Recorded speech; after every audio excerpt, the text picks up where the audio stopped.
afternoon. It is Saturday. It is beautiful outside. And you came here.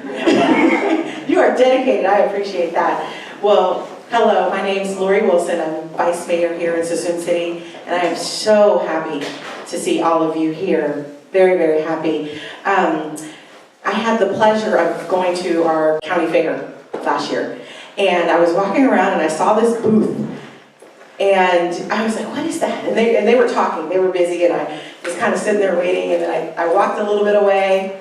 They were still talking, and I was like, okay, I'm just gonna wait for them to finish talking to the people they were talking to, and they were really engaged and excited and talking to these people, and I didn't want to interrupt, so I was like, I'll be good and wait in line. So I waited, and then I met this great, awesome group of people, and they were telling me what they were doing, and I was like, how do I get that in Suisun City? And she was like, guess what? It's coming to Suisun City. And started talking about what they were doing in the county and how it can come to my city, and it's Sustainable Solano, and talk about how my community could be a sustainable community. It was just wonderful and exciting, and I thought about how my little city, 4 square miles of city, could have a sustainable future. That was a great thing for me. And I'm all about incremental change. Like if we all make little changes, eventually you see this big change, and you see something transform into something really beautiful. So it just excited me, and I'm so glad that they are here today to talk about community sustainability and how to create change. So I'm going to invite up someone who I've only known for months now, but who I adore. I told her husband I adore him. He's like, I love her too. So I can be friends with him because we have something in common. But I would like to invite up Elena Corlina.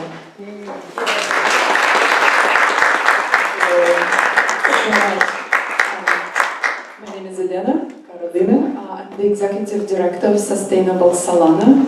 We are a grassroots sustainability non-profit organization uniting people and their initiatives towards the good of the whole in our county. And what you said, Laura, about incremental changes, I absolutely agree. This is how we work, but with a big vision. And when I saw this quote that Denise will start her talk with that, I felt like I came home, because this is the model we've been using for our work for years. We are not fighters. We don't want to fight the reality. What we're trying to do is to build a new reality, a new model, and then the old one will become obsolete at some point. So in 2014, actually let me step back a little bit. Today we're introducing 2 programs. One is our probably most known one, is the Solano Sustainable Backyard. And we started it in 2014 in Benisher. In those days we were still Benisher Community Gardens, little tiny non-profit since 1999. So we really have long roots, but very local. And in 2014 we were going into drought. We had no idea how long it will be, how severe it will be, but we were looking for a new model to make urban agriculture more sustainable. And we came across permaculture with this very beautiful philosophy of working with nature. And you could do it in the backyard with very careful attention to all the resources, especially water. So it really spoke to us. And with the help of the city of Benisher, we developed 7 demonstration permaculture food forests on private backyards. And all this, they are lush, thriving ecosystems producing food, a lot of food. We estimate that each garden will produce about 400 pounds a year. All of them are built on what we call secondary water, mostly laundry to landscape grey water. But we also install and teach how to collect your roof water into the ground, and how to, through building the bioswales. The overall water impact of those 7 gardens was 500,000, still is 500,000 gallons a year, every year. So Solano County Water Agency asked us to expand the program to the whole county. Last year we worked in Fairfield and Vallejo, and now we're moving to Suisun City. And what we're going to do to start with is we will install one demonstration garden on public land, and we're still working with the city on location, though we are open to any suggestions. And public land means schools, senior centers, library, whatever you see fit in your city, please talk to us. And one demo garden on a private backyard. It's absolutely free for a homeowner, but in return, we were really looking for people who not only know and like how to grow food, but also who love the community and would be interested and willing to welcome people you've never seen in your life in your homes. Not often, it's not going to be constantly open, but the commitment is 5 years of public tours once or twice a year. And the families we worked so far, they can't have enough. They're like, could we host another one? So that's the kind of families, who we will be looking in Suisun City. And the application opens today. If you have particular questions, Nicole, are you in? I'm here. Back there. Yeah. So talk to Nicole. She knows everything about this program. She's our program manager. But I think what's even more important, there is another program that we call Conversations. Because we truly believe that sustainability doesn't start with gallons of water we save, and it doesn't start on our roofs with solar panel, and not with our efficient, fuel-efficient cars. It starts in our hearts. And learning to live together. When we are asked how to make my community sustainable, we always say, get to know your neighbor. It's your first step, get to know your neighbor. And we probably all know how fast we are to unite against something. So our vision is to unite people towards something by bringing the speakers to the communities, by inviting the communities to public workshops, to classes, so you could interact with each other, get to know each other. This is the sustainability, so we could all work together towards economically and environmentally sustainable and socially just future for our county. And now it's my pleasure to introduce our speaker for tonight. I got to know Denise through her book, Tending the Soul Garden. And it opened my eyes. It was an introduction to the social permaculture, where I understood that not only plants could live in peaceful and mutually supportive and abundant relationships, but it's actually possible for human beings as well, on social level and on individual level. Thank you.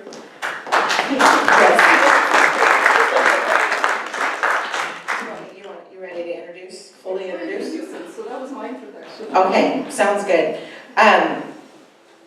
Denise, well, I have the pleasure of getting to introduce the speaker, and I'm really excited about hearing from her, just from being able to hear about a former elected, and I'll talk about that in a second, on this topic is really great for me as an elected official. So Denise earned her degree in environmental engineering from Stanford University, and for a long time worked on energy efficiency, developing technology that is adopted by utilities around the world. In 2006, Denise ran for Lake County Board of Supervisors on the platform of permaculture, environmental sustainability, and community revitalization. She served 2 terms while developing her permaculture-based Dancing Tree People Farm in Upper Lake County and writing books. I hope we get to hear about Dancing Tree People Farm. We are always inspired by Denise's acute understanding of the current world's predicament, and yet her optimism, passion, and vision for a better world. A new story of humanity, new economy, and our connection to something bigger than us. Please welcome Denise Rushing.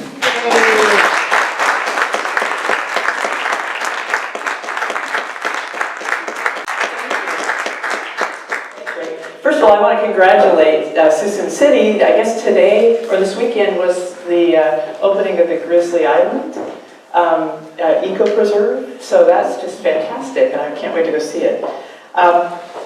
Yeah, so the quote, you never change things by fighting the existing reality. I didn't learn that in the beginning. I always was about fighting the existing reality.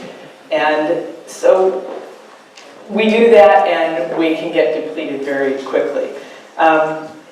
And the truth is, we're all part of a much bigger story. We flared forth from light 13.7 billion years ago. And we underwent a series of irreversible transformations to get to where we are today. And these weren't just physical transformations, they were psychospiritual transformations too. So here we are contemplating the story. And we are the story. We're in the middle of the story. And for most of us, if you know the stories that we tell, the hero's journey, the hero in the hero's journey rarely knows that they're the hero when they are in that pit of despair. They're down there, and they can, what they could do is they could take their iPad and just kind of surf the internet, I suppose. But no, they choose, they make choices that they're not going to stay there in that pit. They're going to fight their way back out. And so we're in the middle of a story too. And we've been part of the story for quite a long time. It's not, and I'll talk a little bit about Earth and her story, but one of the reasons I so love permaculture is literally the design arm of implementing a new story in our world. And so I really love that. So really the title of the talk is How to Thrive and Prosper While Changing the World. And this is all about you thriving and prospering because no one person can do it alone. This is about how to use permaculture as a way to sort of find your center, but also change things in yourself, in your community, and in the world. So, what I'm going to do actually is teach you this by sharing my insights around one of the most magical things that I've ever found. I like magic. I don't know about you. Yeah. But one of the most magical things I've ever found, which are seeds. Here they are, and some of them, I guess you can store them in sort of an Egyptian crypt for, hundreds of thousands of years, and some of them are still viable. The genetic material in these seeds are still incredibly viable. And the genetic material in any of us, but certainly in a seed, is the story. It is the complete story from the dawn of life to that seed turning into, in this case, a pumpkin plant, but an oak tree, or whatever the seed is meant to become. So here's what you'll learn during this presentation. We'll learn how to thrive in a hostile ecosystem, so how to do that. You'll learn how to create resilience in both yourself and in others. You'll learn how to create stability in systems that might be chaotic. And can you think of any chaotic systems right now? Not off the top. Anybody? Yeah, hold on. And you'll learn how to choose actions that will transform a system. So the whole idea of this is to thrive, to survive in a system that's chaotic and crazy, to thrive in that system, at the same time transforming the system. And that's what permaculture is all about. So really, we're learning from living systems. Earth is teaching us how to do this. And if you think that our system is chaotic, think back in the history of Earth and all of the times where chaos reigned. In fact, in the universe, in the early universe, there weren't even atoms yet, and it was total chaos. So over and over and over in the course of the evolutionary history from our story, from the dawn of time till now, there have been moments of absolute chaos. And in chaos, things can change like that. It means the system is disruptible. It means it's being disrupted. So let's go ahead. Okay, so I'm not going to spend a lot of time on this. You already were introduced to me, but what I will say, that she did not mention, was besides writing books and running for public office and all these things, I burned out at least 3 times while trying to save the world. Literally. And one of them was in public office. Halfway through, actually, first year in my second term, I was like, oh my God, I won again. So why is this important right now? Well, first of all, most people, if you look around, the biggest single complaint is they're overwhelmed, right? The speed of things has gone quicker, there's information overload, there's so much happening, and for those of us who might be a little bit sensitive, oh my God, it's just too much. And so, number one, we're overwhelmed. We need strategies for how to be effective in the face of that. Number two is most of what we've been taught about the world, particularly communication and what the media, let me just back up. The media is not going to televise or talk about what you're doing, right? And what you're doing, millions of people around the world, billions probably, are doing, and that is not on prime time. Instead, there's one figure that face keeps showing up, and that's not permaculture, right? There's all kinds of things going on. Most of what we've learned about solving problems in our communities and in the world is actually wrong. We're taught hierarchical structures, we're taught that decision makers are the ones actually making the decisions, when we know, and you can tell this is true, that a decision maker, and I learned this too, if you try to lead too far ahead of your community, if they're not ready for what you're doing, they're not going with you, and it's not going to happen. And the good news is that the solution is literally under our feet and right next door. So is this for you? First of all, if you want to be a change maker, then these concepts are for you. If you want to make a difference. If you want to build community and personal resilience in the face of all this, then this is for you. And if you struggle with the existing reality at all, so we talk about Buckminster Fuller's quote, fighting the existing reality. If you struggle with the existing reality, let's turn the tables and look at it in a different way. And if you're worried about stability, which some people are, we've got a lot of people who are, I've noticed recently, in Lake County in particular, we have a lot of the, what do they call them? Survivalists or preppers. They call them preppers. We've got a lot of that going on. So there's a lot of people that are worried about stability, in part because of the current state of discourse and the apparent polarization.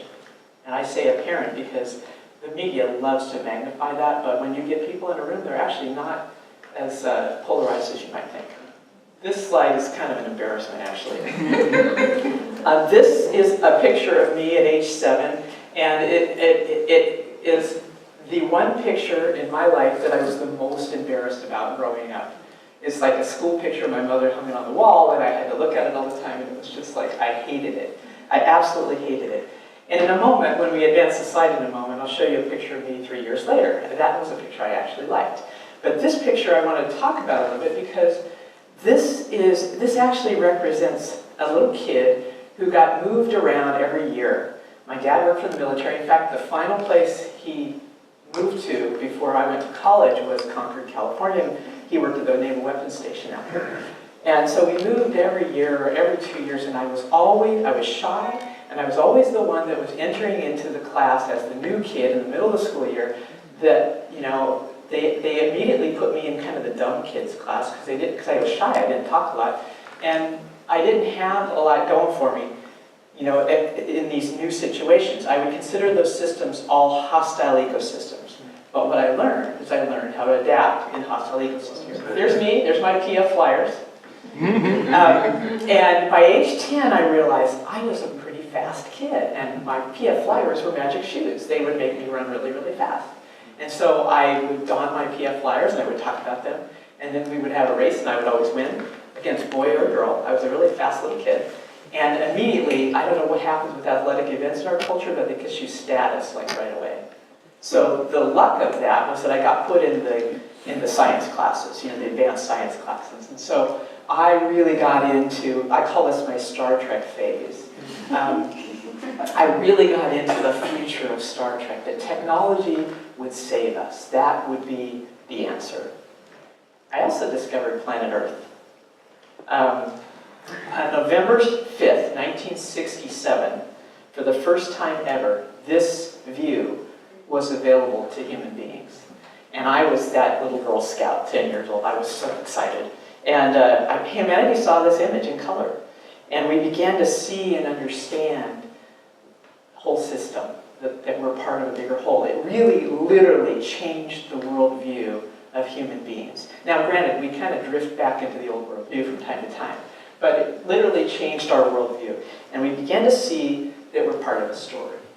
And that's that story that we're evolving. And that Earth evolved as a single system. All that ended up on Earth, except for a few stray meteorites, really, 4.5 billion years ago, was all molten lava. Molten rock. It wasn't what it is today. And now we have elephants, we have humans, we have flowers, but everything grew together over time.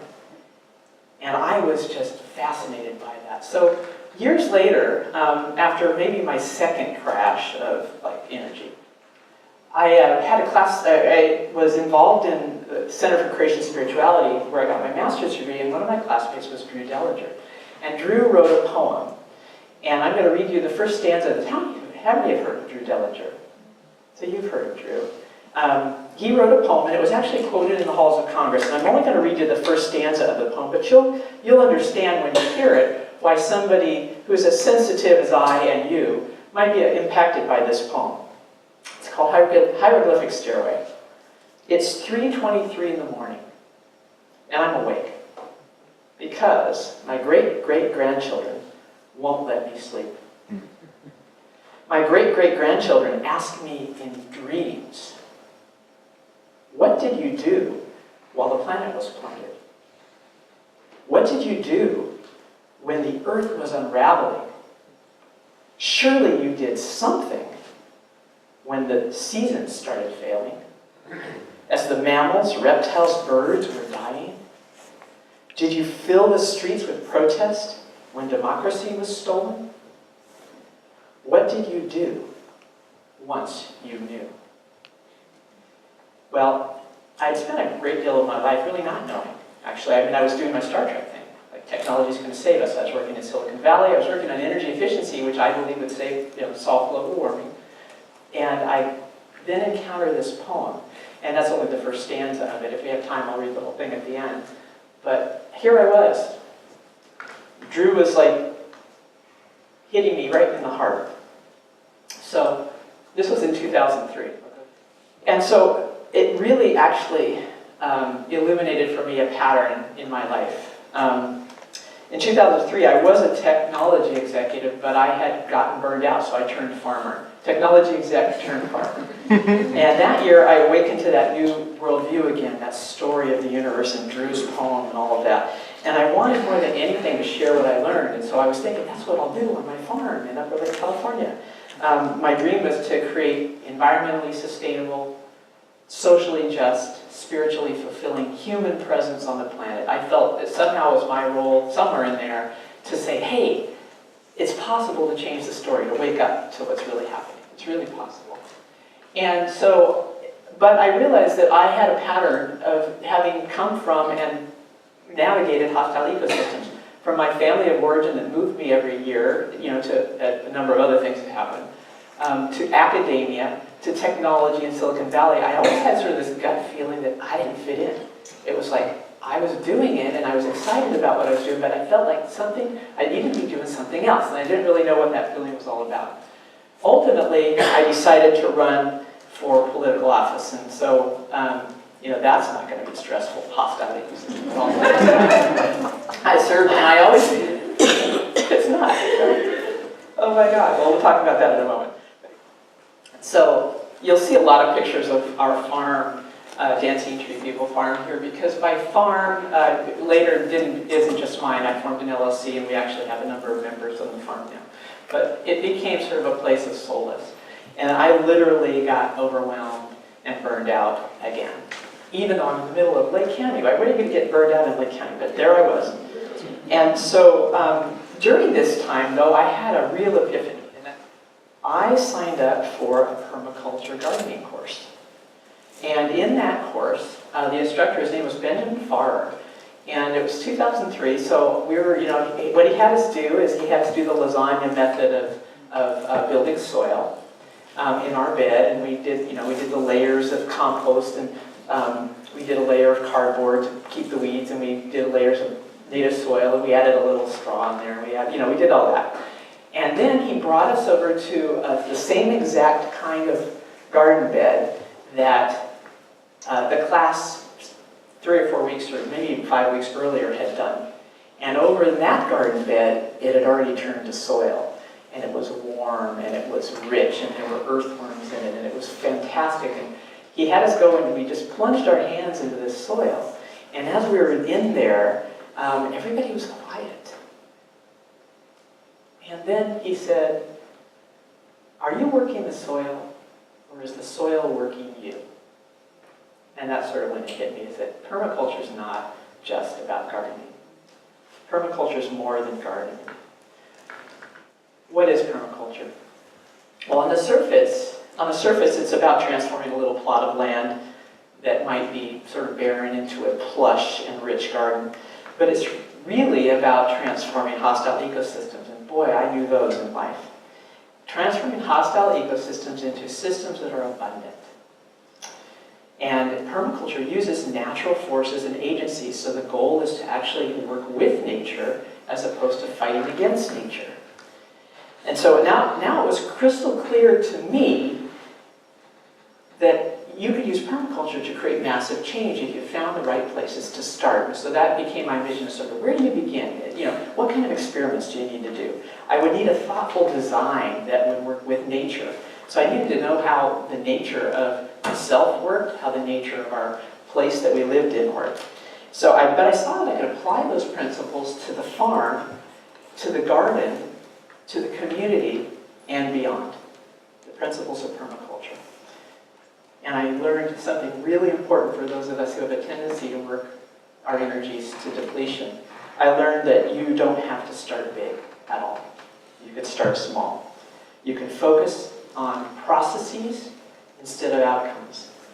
And the outcomes will take care of themselves. So I would like to share with you a couple of quotes about permaculture that just really hit home for me. The first is Toby Hemingway, author of Gaia's Garden. If you haven't gotten that book already, I highly recommend it. Gaia's Garden. Toby passed away this past year. But he said that permaculture is the design arm of a paradigm shift. What does that mean? It's how we implement the new story. It's how we design for the new story. It's how we make sure the story that we're in the pit of despair, and where the hero's taking it out, we're taking it out in a good direction, right? We're going to change the outcome of the story. One of the fathers of permaculture, Masanobu Fukuoka, said, natural farming is not just for growing crops, it's for the cultivation and perfection of human beings. So imagine if every child learned how to manage the energies of a garden. An organic garden is tough, right? You've got bugs, you've got all pests, you've got wind, you've got all these issues, right? You learn how to manage the energies of a hostile ecosystem. You learn how to manage the energies of this hostile ecosystem, the cultural hostile ecosystem. It's a fantastic way to sort of step back and look. And the main premise is that everything is a garden and everything gardens. So everything is a garden. Every system you look at is a garden. Everything, every element in the system is gardening in some way. Now, it might not be gardening in a good way, but it's gardening.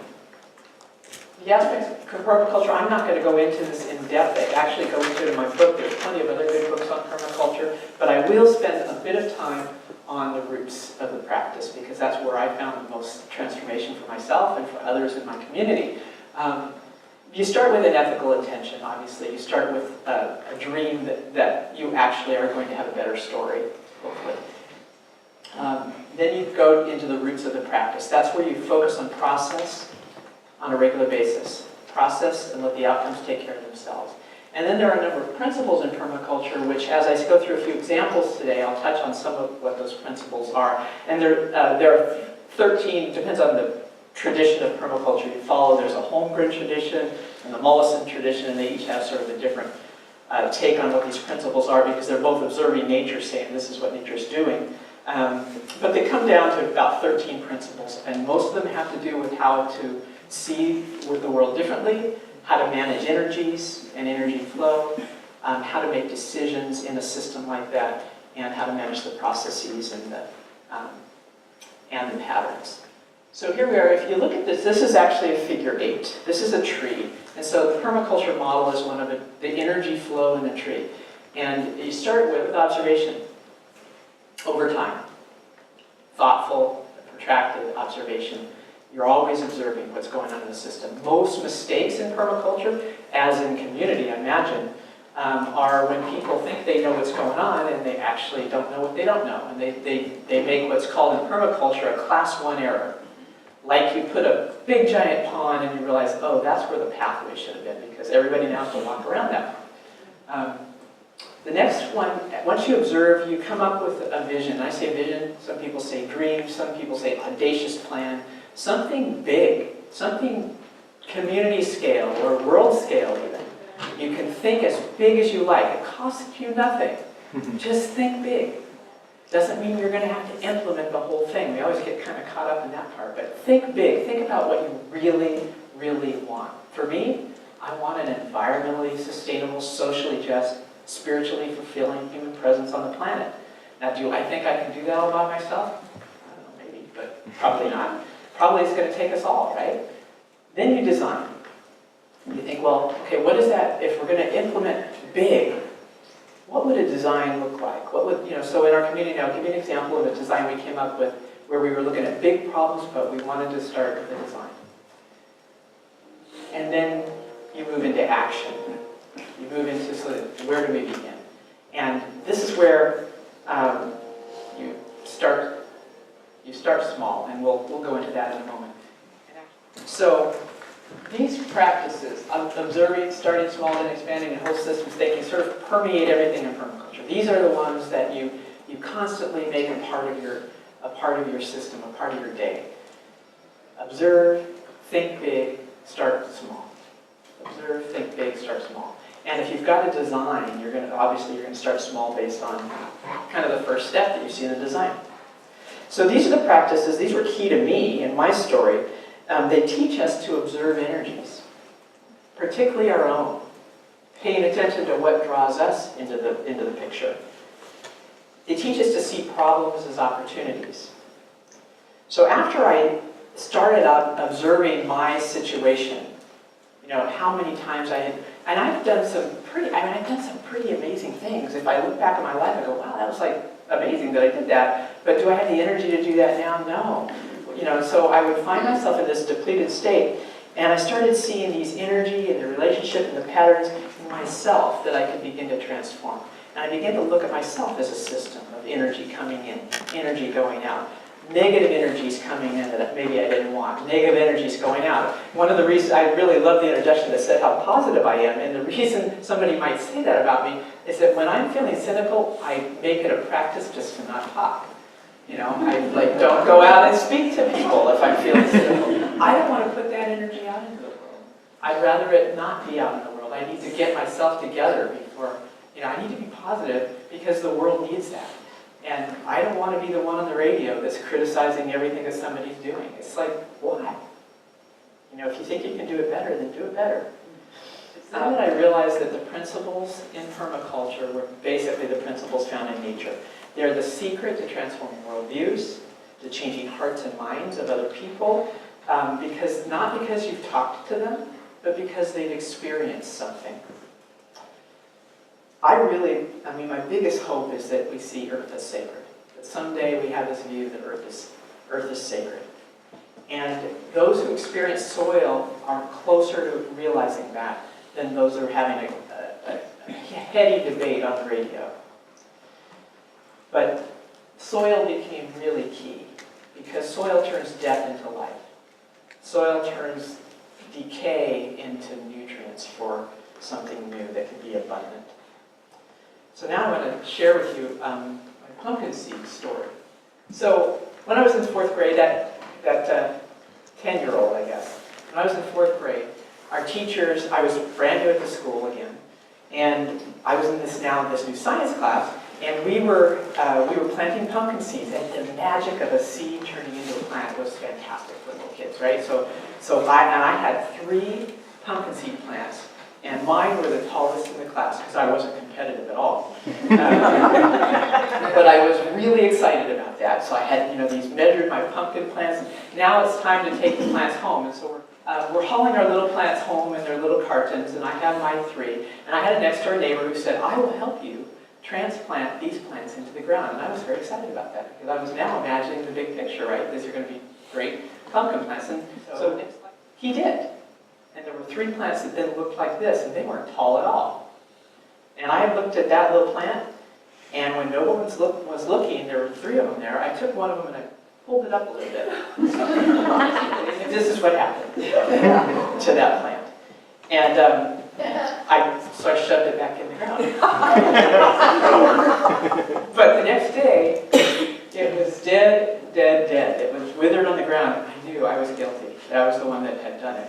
And I felt so bad. And I finally confessed to the neighbor who transplanted what I had done. And he said, honey, if you want plants to grow, here's what you do. He talked about how he had prepared the soil.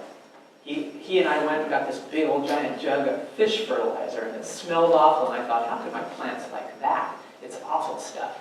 And he mixed it, diluted it, put it in water, watered the plants.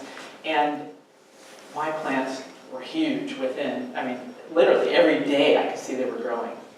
And it was a couple key lessons for my little 10-year-old self then that unfortunately I keep learning over and over and over again. But hopefully I share this lesson with you, and you wanted to learn it like I did again and again.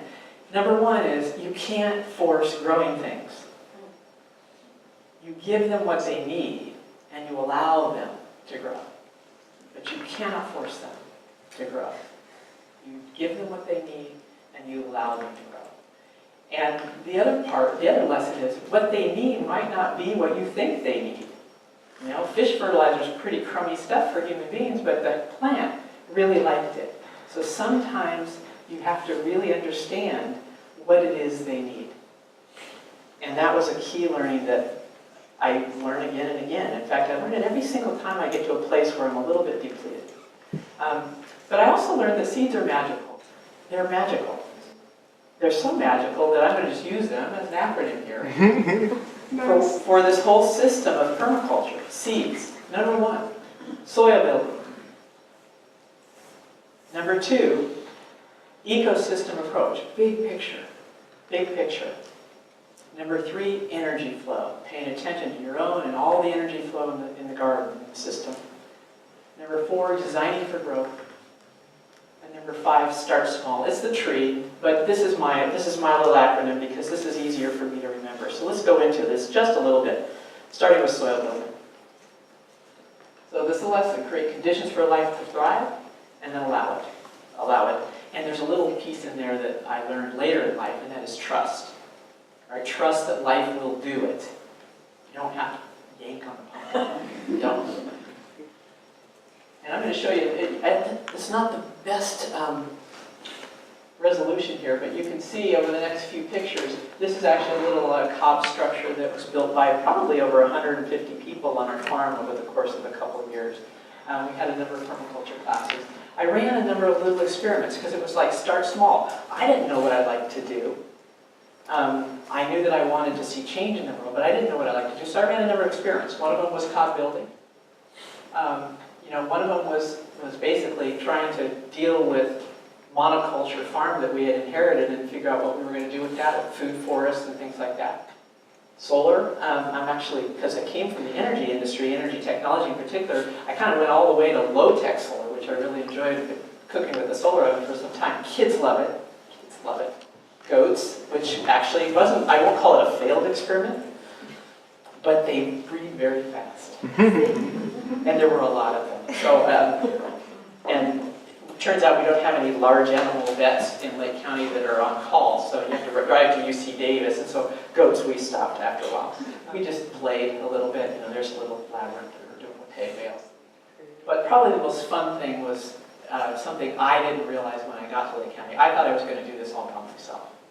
And as it happens, community was the most significant outcome of this farm experiment. I really liked working with people who were learning permaculture. It was fantastic.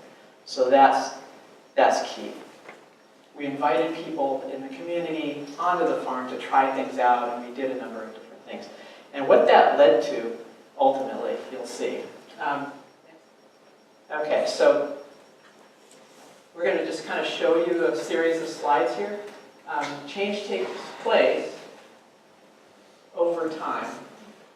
When I first got to the farm, it was actually a big giant junk pile, and now it's a permaculture garden. And you can't see how pretty that is, but it is a pretty garden. And change happens in cycles. Every year we harvest. Every year we plant at the right times. You can't plant during harvest time unless you're planting something different, right? So it's like you have to just deal with the season. If you miss out this year and you didn't get your harvest in, there'll be another year, right? Yes, there's a timing window there, but there'll be another year. And that's one of the things about an evolving system, looking at the ecosystem approach. And the systems are naturally evolving. They evolve whether you're participating in them or not. So ideally, you have good design, so the evolution is happening with or without you. In Lake County, I would venture to say that so many things have happened since I initially ran for office. My election it wasn't even about me in the end. It ended up being this massive movement, right? And most of the things that happened were as a result of that movement. If I had chosen not to run, maybe they wouldn't have happened, maybe they would have, I don't know. What I do know is that they happened, and they happened because an awake and alive people started doing more things. They had Sunday cinemas, they had local food groups, we had all kinds of things that we created. I initiated a number of those things, but I didn't initiate all of them. And even the ones I initiated, there's no way I personally could have run them or managed them. People stepped up because they had this imagination of what could happen. So they evolved, we all evolved together. And so much so that when the fires hit, and I don't have a big picture of fire in this presentation, but when the fires hit in 2015 and decimated, at least 25% of Lake County residents were evacuated, it decimated thousands of homes. It was the third largest wildfire in California history at that time, although I think since then there's been two larger ones. When that happened, there were parts of the county that were actually telling a different story. They were ready to step up and be citizens and be helpful and be into what was going to go on next. And so it wasn't that the fires were devastating, but the responses of people who weren't victims, who were survivors, made a huge difference in our county. And I think that story has yet to totally unfold, but I think honestly that the permaculture work we did readied us for those kinds of disasters. Now we talk about my favorite, which is energy flow. And there's energy going in. This is the system. And pretend that egg there is you. Energy's going in, energy's going out. And there's also energy circulating and hopefully building within a system. The energy builds within a system when some of the energy that comes in are nutrients. The energy builds within a system when you can avoid the negative energies. In the case of a garden, it might be a really bad wind that comes from the south, right? You ameliorate for that. You put in a hedge row that kind of buffets, protects the garden. We all need this in our lives, and our communities need this too. There's plenty of negative energies floating around the political world, let me tell you. And for myself, in order to survive, I was, when I first started in the political world, I was handling everybody's issue the same until I found out some people are legitimately crazy. I mean, legitimately crazy. And I don't know how they got that way, but when they start brandishing a weapon and things like that, you're like, okay, you know what? I didn't steal your water system. Honestly, I didn't do it. And so you have to sort of realize that you have to set some boundaries around what you allow into your system. And that's true for communities too. I mean, if you have a lot. Now, one of the things I will tell you, a really cool story. We had town hall meetings up and down the lake, and one of the things that happened was we had people who were people generally don't want to go to a town hall meeting if the same crazy people dominate the meeting the whole time. That's just a fact. They're like, I'm not going because I got to listen to Dawn, wax on philosophical for a half an hour and nothing happens. So it's important that if you're going to lead such a meeting that you actually have some boundaries and some ground rules, and you take Dawn aside ahead of time and say, I just want you to know you're going to get to speak, and these are the parameters and that's going to happen. And so don't get mad at me when I say that it's time to stop. And it worked. It actually worked. We said, Dawn, remember that conversation we had? Okay. We'll take it offline. Let's go, you take it on later. And if you can control and manage the energies of the meeting like that, more and more people come, more and more ideas can surface, and more legitimate work can happen. Back to our tree, energy flow. So a number of permaculture principles, a lot of them have to do with managing energy flow. One of them is stacking functions, and I don't know if you can see this well, but this is Lucerne Creek Park. It's right on Highway 20 as you go through Lake County from east to west in the town of Lucerne. And one of the problems we identified in our community was that we had all the same volunteers doing all the same volunteer work. And I felt, well, there's got to be a way to get people an experience of volunteerism so they might step up and do a little bit more so we can relieve some of the people that are essentially doing everything. And so we decided on a couple of projects that would be really visible along the highway. One of them was this little natural building project. We built a couple of benches and we built a little structure in the back you can kind of see there. And we also we decorated the sign with a little cob. And we did this and we put a big giant sign out front that said, "Community Art Project, please join us." And we had over 100 people just walking by or driving by stop and get muddy. And they got muddy and they helped do this. And some of those same people decided they really liked that kind of work and they built another project themselves. So we did another project at Clark's Island and they got involved in that too. I'm going to leave this last, on the topic of energy, I'm going to leave this with you, and that is follow your energies. Pay attention to what you want to do. If you do something you don't want to do for very long, that's going to deplete you. And so one of our goals right now as humans during this time of chaos is to really pay attention to what really draws us, what's really working. I just put that in there. That's me and a goat. And actually part of it was I followed my energies and I realized if I start to get depleted, I go back to the earth. I go back to the farm. I had this, love of this land. And it's really become a part of me at this point. So much so that I share it a lot. These are all actually, it turns out, whenever I share, this is a story, whenever I share philosophical things on Facebook, I get like 1 like, right? Nobody cares. Nobody's interested. Nobody's interested in my view of the world. When I share something like, oh my gosh, we just piled 50 bags of walnuts in the back of my pickup truck. Now all of a sudden I'm getting like, hundreds of likes. So there you go. People want experiences. They don't want lectures. Okay. So design for growth. And actually, when I say experiences, you can actually achieve an experience through story.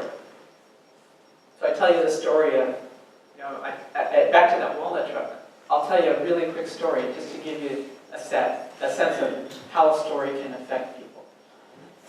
We piled all, this year we didn't get a pickup truck. We had way too many walnuts. We got a U-Haul truck. So we went and rented the U-Haul truck, and I had a bunch of friends come over, and we had been harvesting for weeks.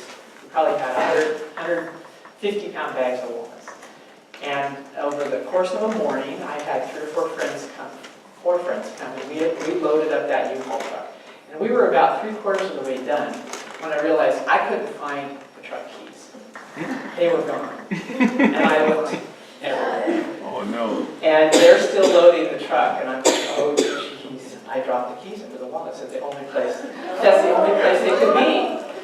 And I said, hang on, stop, and I stopped them all. And what do you think is going through my mind at that point in time? I'm thinking, they were so kind to do this. I am just, so I am like literally beating myself up. And now I have a choice to make.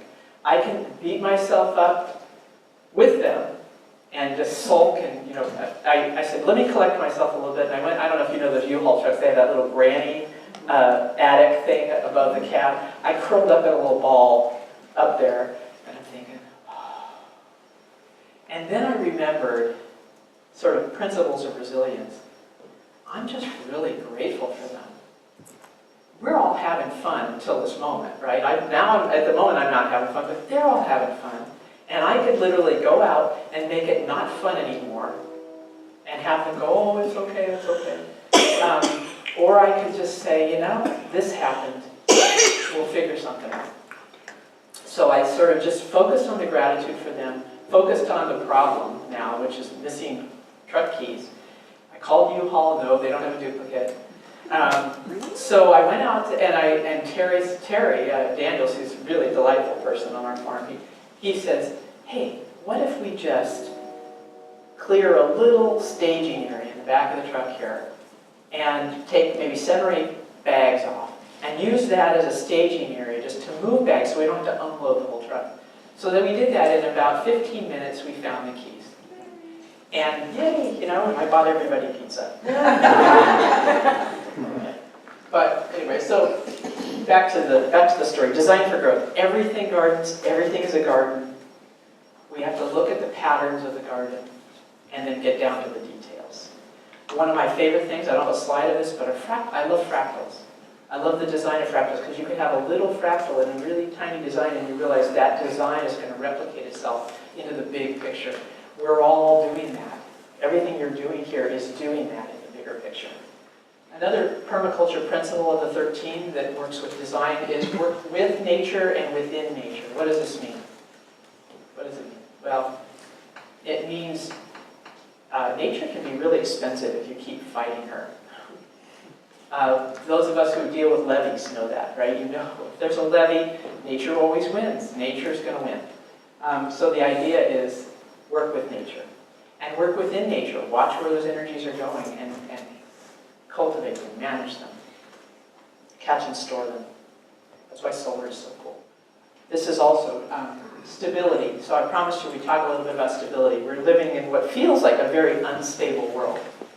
And as it happens in nature, stability is directly proportional to the number of beneficial connections. I didn't know this when I first moved to Lake County. But ultimately, I didn't put a garden in last year, personally. I was too busy doing big projects. But I had plenty of organic food. Why? Because I have connections with 15 organic gardeners. I know the organic farmer, and I'm getting vegetables. Those connections meant that I didn't have to do my own garden because I was doing other things. And that was stability in my life, you know, because I like eating organic food. So those connections really led to that. Also, you design for growth, cycles and rhythm. Pay attention to the cycles, we talked about that, but the rhythm of the life. And I'm going to just mention to you, I had a dear friend years ago who was very depressed over the state of the world and the state of her life. And she actually contemplated ending her life. And fortunately, she told somebody. And she even had a plan how she was going to do it. So she was really on the way, right, to doing it. But she told somebody who intervened. And when they intervene, one of the first things that happens when you have somebody that's in that emotional state is they take them to the hospital.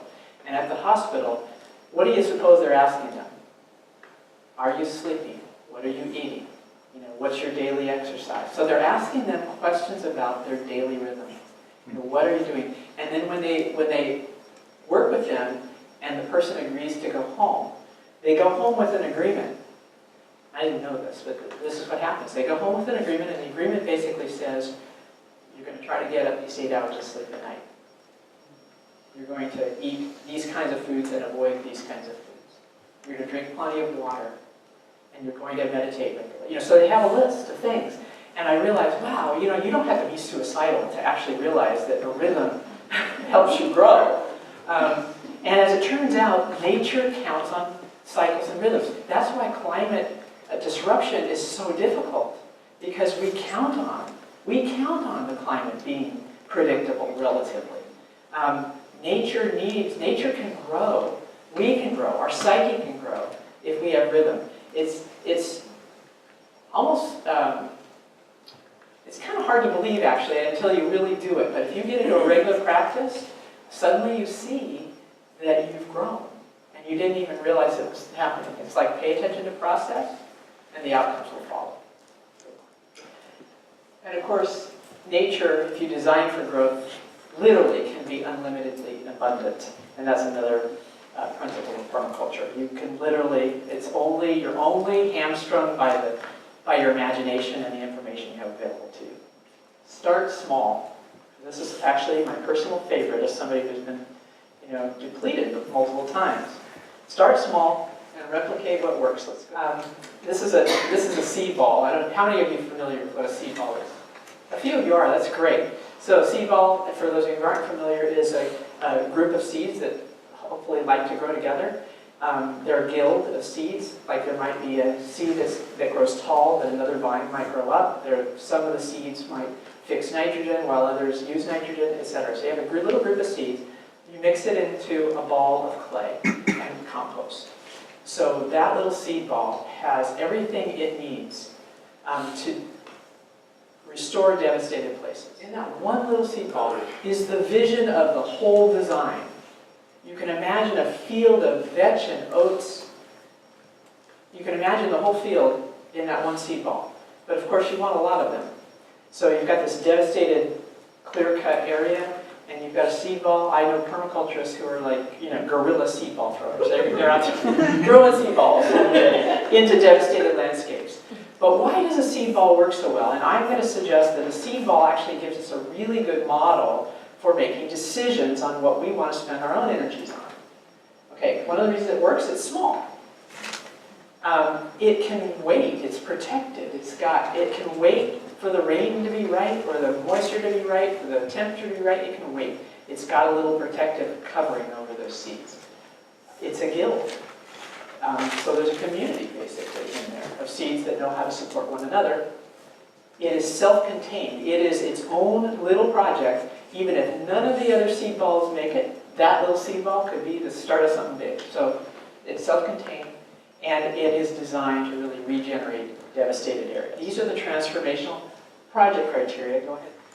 So when I pick projects that I want to work on in my community, or that I want to work on for myself in my own little living system, the seed ball taught me these criteria. Number one, self-contained. That little project's worthy even if the big design never happens.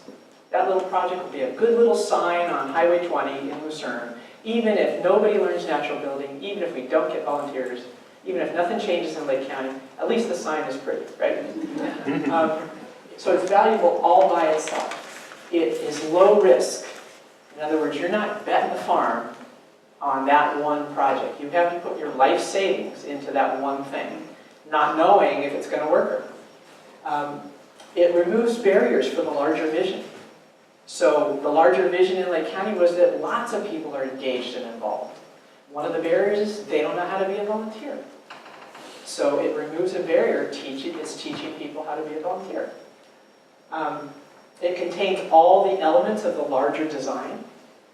And I'll share a little project with you in a moment that shows how that works. But it contains, like, well, for example, I'm involved in marketing a lot. And people who do online marketing, they almost never can make it work because you need the whole thing built, not just one piece of it. You can build the whole thing. But if you can build the whole thing once, even in a tiny way, and get $1 at the end of it, you've actually built something that you can now grow. And it's the same here. It contains all the pieces that you need. And it can be replicated or expanded. So there's not just one seed ball, there's many seed balls. And finally, it's not finally actually, but starting small, the problem is an opportunity. And this is actually the mantra. This is the mantra. If I leave you today walking away with one thing, it would be this. And I'll tell you why. We don't always see opportunities. We often see problems. And in our own lives in particular, we can get into, in our communities as well, we can get into crisis mode. When we're in a crisis, like in Lake County, where we had this big fire, one of the things that happened when we had the fire in the middle of the crisis is we had literally hundreds of people, thousands even, stepping up and changing the story of our county. They changed the story of their own lives. They changed the story of those around them. They became something they didn't even know they could become. And it wasn't because we were all, singing Kumbaya and holding hands around a garden. It was because we had a fire. It was a crisis. It was devastating.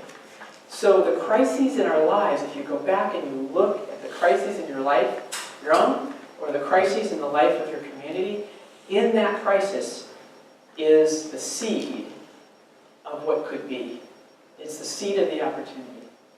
If you can navigate that crisis and see that. So in other words, you're in the hero's journey, you've gone down to the pit of despair. If you stay there, nothing's going to happen. But if you can find in that the seed of the opportunity And that's the trick. And so we'll talk just a little bit about that if we have time. So we have had a number of really, we've had big projects. We did one of the largest public solar installations in the western United States, actually two of the largest. But the project that I'm most proud of is this little one called Clark's Island, because we took that Lucerne Natural Building and we moved into this little island that was kind of a devastated place. It had been an old mobile home park that had to be raised because it was just a mess, and it was leaking into the lake, and there were all kinds of other problems. But it became this little, like, bare piece of ground that was sort of this little island off of Highway 20 near Clear Lake Oaks. So I'm just going to show you real quick, a real fast pass on how we designed this project. We went through this process of observing what was there, visioning what could be, designing something, and then taking action with the community. So we observed that the island was basically in this middle of this little polluted lagoon. We had a lot of algae problems in the lagoon. We also observed that the Board of Supervisors had a wholly different view in the past of what the community wanted. The board was thinking there'd be this grand marina, and the community's like, no. So anyway, we knew that we were at odds. We knew there were a number of large problems in the county as a whole. And one of the problems was that nobody had any money. So I actually kind of placed a bet that there would never be a marina there. There were very large local problems, and some of them were like social blight. We had a lot of blight in that southern part of the county. We had very difficult local economy. We had a lot of negative outside attention, which continues to this day, really undeserved in a way, for that, because that little south pocket of the lake gathers algae in the deep summer, right? And so San Francisco Chronicle comes in and they take a picture and then they tell everybody, don't go to Lake County because there's algae in this canal. So we get negative outside attention, which really impacts the tourist economy for the whole county, even though it's just one little area that is impacted. And then we have lake health issues down there, obviously, and the whole of the lake. And we have lack of youth engagement. We were worried about vandalism and things like that. So those are big problems for a community. We had a lot of those problems. And we decided, I'm just going to read this to you because you won't be able to see it clearly. But this was the vision the community came up with. Create a unique, serene place where people can learn about Clear Lake and experience the natural world. Create a high-impact, replicable set of projects that address Lake County's challenges in a microcosm. Engage the ecological design community, the permaculture community, outside of Lake County and the Lake County community itself. Okay, so that was the goal for the project. We ended up sponsoring a number of small projects that really got the community excited and began to prove that this could be a little eco park. And we ended up with the University of San Francisco designing for us. We haven't built this yet, but designing a little eco pagoda. They had to deal with all the issues of the lake, including the fact that the island floods in the middle of a high flood year. So they were architectural students, and they came up with the architecture and engineering drawings for free, basically, for the county to use when it comes time to build that. And we came up with a whole eco-design for not only the island, but the surrounding area, including the parking and all that.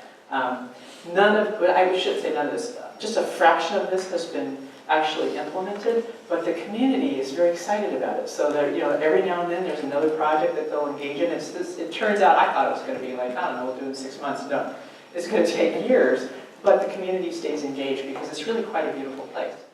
And this is just some pictures of the community getting, some of those projects that they have been involved in. The little kids love natural building, by the way, so if you ever want kids involved. And the other thing we did, which was really innovative, we did this thing, if you can see it, over here, there's a floating island. We actually put a floating island wetland, which it cleans out nutrients out of the water, and it cleaned up the canal, basically.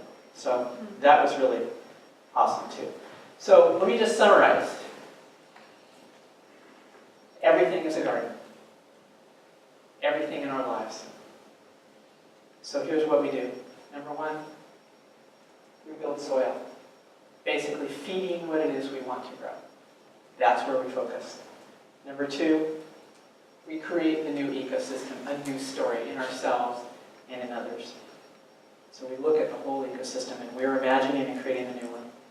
Number three, follow your energies. That's the second E in seeds. Follow your energies. Number four, design. Think big.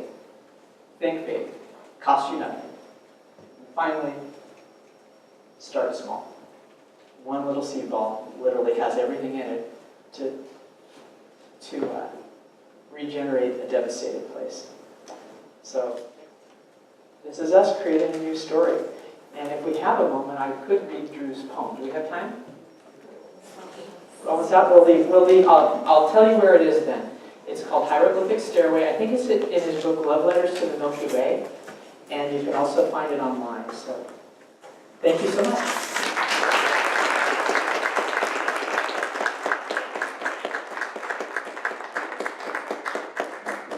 So the first question was, do I have copies of my book? I have a handful of them here. You can get it on Amazon. It's called Tending the Soul's Garden, and really lists all the permaculture principles and uses some of the examples I shared. The next book, which is coming out, is actually going to be a community scale version.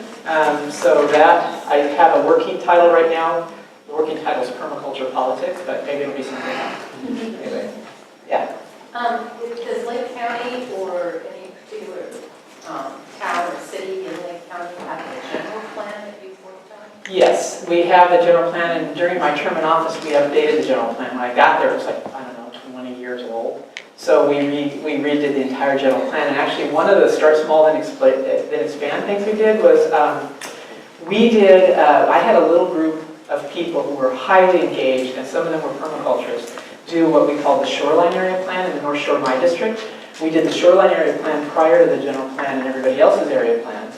And because ours was first, everybody else just wanted to say themselves works, and so we did it. And so we had a really good and thoughtful group of people develop that shoreline area plan.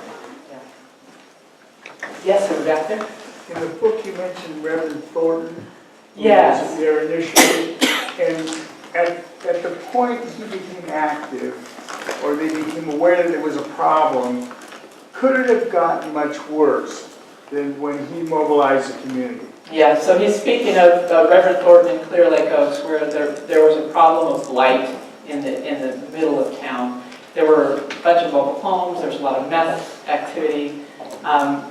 The answer is, if you wonder if it could get worse, just go to a place where 5 years have gone by and nothing has happened. You end up with, a little bit of everything. Yeah. I was in one of those places, Yeah. and it got worse, and we had to leave. Yeah. It was truly hopeless. Yeah, yeah. Yeah, and I can't claim that everything in Lake County is peachy, because there's so many areas, there's a huge amount of poverty, and there's a huge amount of hopelessness, and there's a lot of drugs in certain pockets. And when you're dealing with that, you've got a whole different set of challenges, but I'm of the belief that you got to work with the kids and get them outside. We've got to get out from behind our screens and into community. Almost every problem, we have a time bank in Lake County that's actually really active, and almost every problem that is really hard, community is part of the answer. People feel isolated, people feel alone, people feel desperate, people feel whatever, and having community, some of them turn to church, and churches provide good community for them. Others don't have that. So, even if it's just Meals on Wheels, a human connection during the day really makes a difference, I find. Yeah. Thank you. Denise, one more here. It's probably the last one. Yes? Yes. Your topic centered around community engagement. Yes. I'm from a community, which is in Solano County. Uh-huh. It's hard to get people interested in your projects. Right. What maybe I missed some of your... Yes, okay, so that's true everywhere. Because most people in their heads, in their minds, they think, well, that's really not for me. Or they've already labeled themselves, I'm not the kind of person who gets involved in things like that, volunteers like that. I'm not an artist, I'm not this, I'm not that. Which is why we found spontaneous opportunities in public places actually really help. So we also did something called Move More. We did a big exercise thing, right? And we got the kids to drag their parents to this, and everybody got points. And but sometimes it's just an opportunity. So if you what we did in a couple of different. We did it with gardens. We're kind of lucky in that we have Highway 20 kind of just rolling right through what was my district, right? So it's ribbon right through there. And there's a lot of little places along there where you could do something super visible. And ideally you do it in town within walking distance of lots of people that might not have access to a car. And then It's visible. You put a sign up that basically says they're welcome to watch or join. And if they stand there, usually what happens, this is kind of how it works. They stand and they're standing really far away and they're like,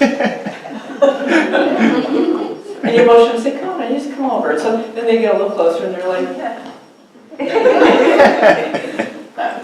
and then something happens where somebody says, here, could you hold this? Or would you do me a favor and go get some water for the mixing of the stuff? And suddenly they're being helpful. And this might be a person, we've had a couple certain situations where one guy at a Marine who, God knows what he'd seen, but he's like, this is the most meaningful experience I've ever had. Because, he's helping, but we're building something, and he was just like, there's certain projects, and usually it's art, gardening, natural building, anything outside that you can invite somebody to be a part of. And the key is the invitation, and let them watch. If that's all they want to do, that's okay too. There's some people just won't cross that line, but a lot of people did. So that's what we did. And and the other thing that happened was we had a lot of young people involved, and believe it or not, that totally reduced the amount of vandalism that took place, because they were, they're hanging out, that now this is their thing. Yeah. And so they didn't vandalize it, which was really nice. Anybody else? Yeah, thanks.